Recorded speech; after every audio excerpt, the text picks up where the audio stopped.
Elon Musk is the most powerful man not on the battlefield.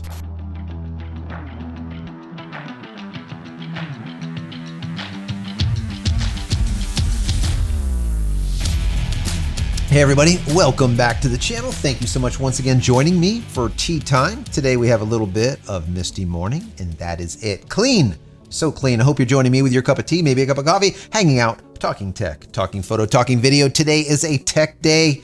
The brand new biography entitled Elon Musk just came out, or is coming out in a couple of days. And there's some talk about it. Let's say a lot of talk about it.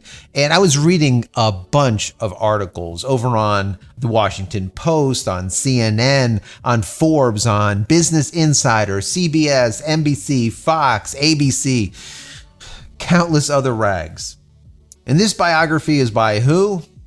Of course, Walter Isaacson. He is the guy that wrote the book, Steve Jobs. He usually does a pretty damn good job when it comes to these books. He gets into the nitty gritty. Now, everything isn't exact. Sometimes in an autobiography, you'll hear things that are a little bit different than the biography that Isaacson puts together. But either which way, it's pretty damn accurate. And Isaacson spends a lot of time cobbling all this together. So I do think that the books are very good. Doesn't matter which one it is. If you've read Steve Jobs, if you haven't, take a look at it. There's a lot of great information. It really tells you the behind the scenes of how Steve Jobs was. The same thing I'm sure holds true with this Elon Musk book. We only have some excerpts to go by here, but I was reading a lot of different articles, and it kind of boils down to how powerful Elon Musk has become when it comes to war, where he never wanted to be that person. That wasn't his intention.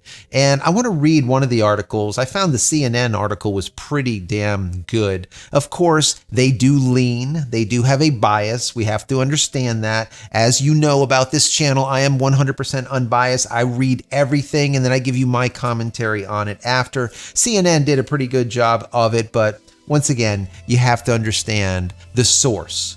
All right. Always understand the source. Know your source whenever you read things, and you will not get fooled. You will know where they come from. All right. And then you can kind of choose for yourself what to take, what tidbits, what golden eggs do you want to take from the article or from the news or whatever. So many people just blatantly listen to stuff and they don't realize it's no longer news. It's commentary, right? It's propaganda for both sides. That's just the way it is. You have to be able to discern the difference and take it all in and then kind of, let's say, distill it down. This is what I do, and hopefully you enjoyed that, and that's why you're here. Anyways, let's get into this article, but before I do, I want to say that if you haven't downloaded any of my ebooks as of yet, go pick them up. They are free. Go to JCristina.com/books. Also, if you enjoy this even in the least, consider throwing it a thumbs up. That will be helpful. Subscribe to the channel if you're not. If you are, click over here, so when I go live or when a new video comes out, you will be notified of it immediately. And if you want to say thank you for all of my hard work,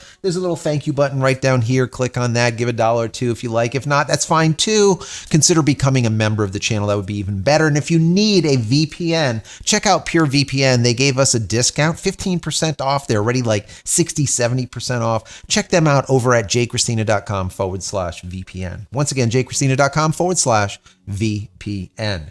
So let's get into this article. Once again, this is from CNN, and I'm going to kind of blow through it as quickly as possible. Elon Musk secretly ordered his engineers to turn off his company's Starlink satellite communication network near the Crimean coast last year to disrupt a Ukrainian sneak attack on the Russian naval fleet, according to an excerpt adapted from Walter Isaacson's new biography of the eccentric billionaire titled Elon Musk. As the Ukrainian submarine drones strapped with explosive approached the Russian fleet, they, quote, lost connectivity and washed ashore harmlessly, Isaacson writes. Musk's decision, which left Ukrainian officials begging him to turn the satellites back on, was driven by an acute fear that Russia would respond to a Ukrainian attack on Crimea with weapons of mass destruction, nuclear weapons, a fear driven home by Musk's conversation with senior Russian officials,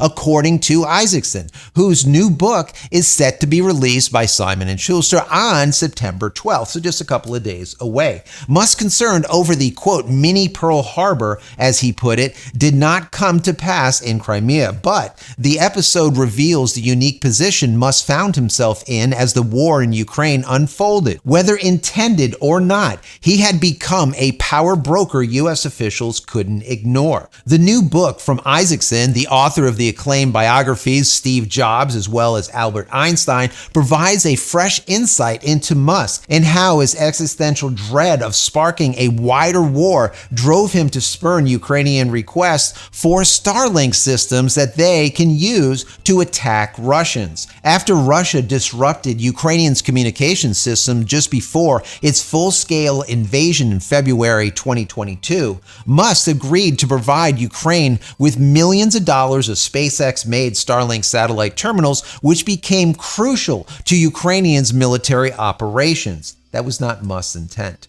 Even as cellular phones and internet networks had been destroyed, the Starlink terminals allowed Ukraine to fight and stay connected. But once Ukraine began to use Starlink terminals for offensive attacks against Russia, Musk started to second-guess that decision. Quote, "How am I in this war?" Musk asked Isaacson. Good question. Starlink was not meant to be involved in war. It was so people can watch Netflix and chill and get online for schools and do good, peaceful things, not drone strikes. Good point.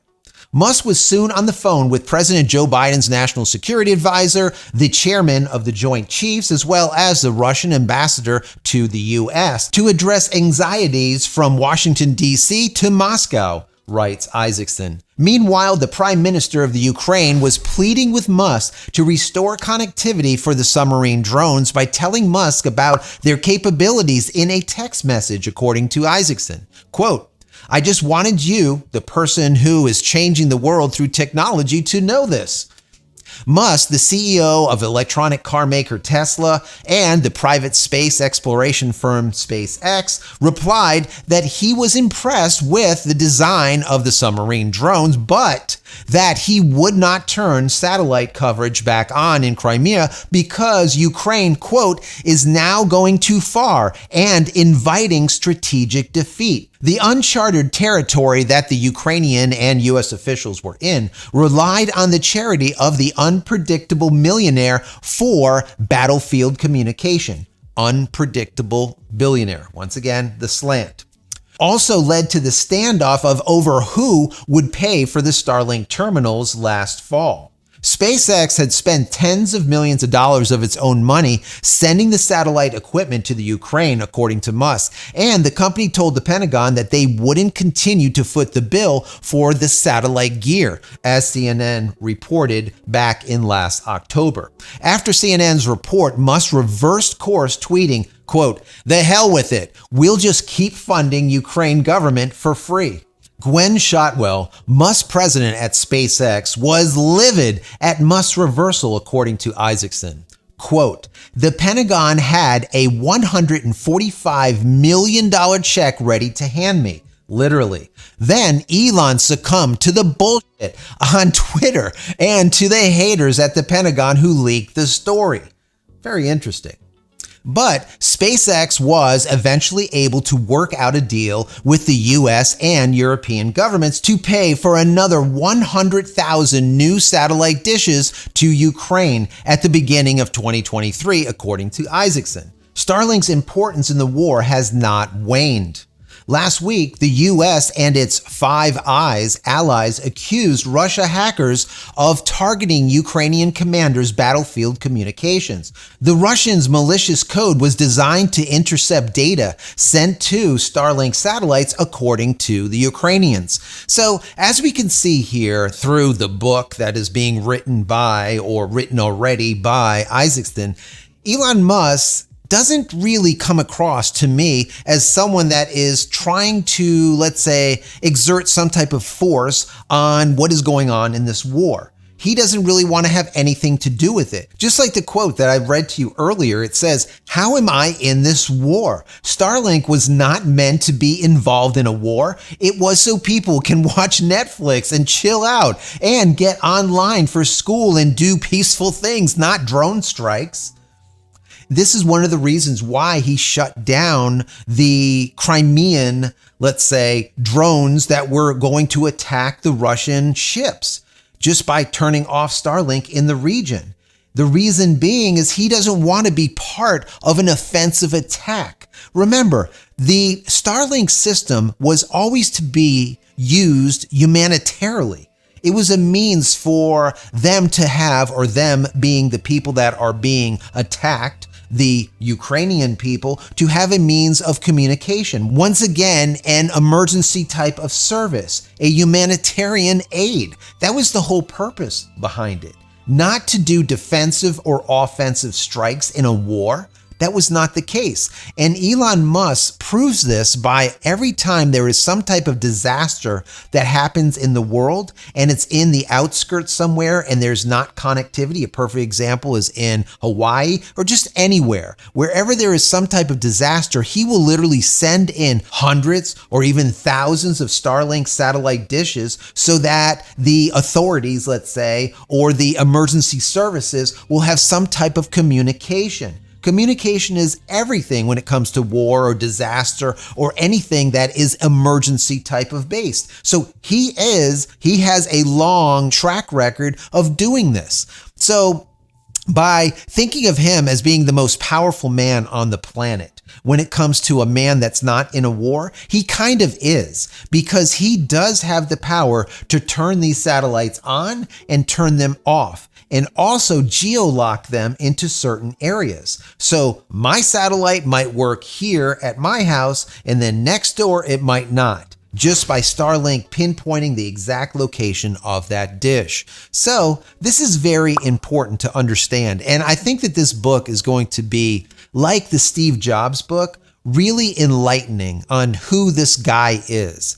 And I think that a lot of people are going to find out that he isn't that eccentric billionaire. Yeah, he might be a little bit on the edge when it comes to doing the things that he does and how motivated he is at doing them. But that to me doesn't make him crazy, let's say, or just like this nutbag that just does all kinds of just nutty stuff, crazy stuff, taking over Twitter, changing the names, doing this, doing that. I think a lot of the people that are pissed about it are the people that don't like him from the beginning, right? And they don't look at the good things. I personally am one to weigh always both sides of everything. I am the unbiased dude. That's just the way I am. I want to look at the bad stuff, and I also want to look at the good stuff, and I want to weigh them out and see where someone stands or something stands, a product, a service, a person, whatever the case might be. And I think the only way to do that is to get your information and get your data from a lot of different sources. Just like I said with this one, when I looked it up, I was reading things from the Washington Post, from CNN, from Forbes, from Business Insider, CBS, ABC, NBC, Fox, countless rags. Everyone is talking about and quoting the new Walter Isaacson book, Elon Musk. So I think it's interesting, and I would say that this is definitely a book that I want to read to get in a little bit deeper. So when I'm speaking about him or speaking about what he's doing with SpaceX or Starlink or what he's doing with Tesla or Neuralink or all the rest of them, I kind of want to get my own interpretation to who this guy is, and I think the biography will help with that. Now, like I said from the very beginning, the biography in comparison to an autobiography is a little bit different. The writer of a biography still spins it in their own slant. That's just the way it is, all right? Whereas an autobiography is right from the person, and they're going to give you exactly what is going on.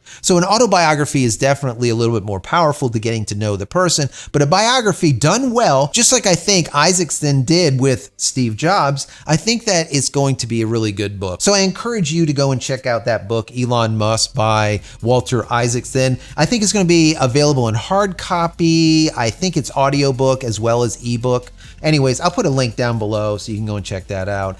I hope you enjoyed this. If you have, throw the video a thumbs up. That would be awesome. I want to hear your thoughts about this. I want to know what you think. What do you think about Elon? What do you think about his control? What do you think about him having this all-encompassing power when it comes to telecommunications and communications on high? Let's call it communications, non-terrestrial communications. What do you think about this? What do you think? Finally, Head over to my website, JCristina.com, where you can find all the photography tools I've invented for you and me over the years, and hopefully there's something there that you might like, and if there is, please pick it up and support me and my family. That's it, guys. I'm out of here for another vlog. Many blessings to you and your family. Stay safe, stay healthy, and we'll see you in the next one. Love you all.